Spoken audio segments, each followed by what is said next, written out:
El balance gravitacional, como les mencioné en la clase, como mencionamos en la parte teórica, aquí a lo mejor les puede costar un poquito más de trabajo, porque es difícil de percibir a simple vista.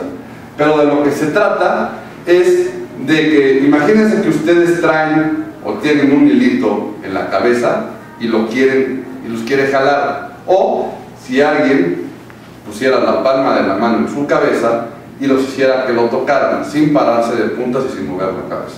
Vamos a ver. A ver, entonces, el primer punto, alíñate, alineación, ok, las puntas paralelas. Ahora vamos, sin pararte de puntas y sin mover la cabeza hacia arriba, trátame de tocar. ¿Okay?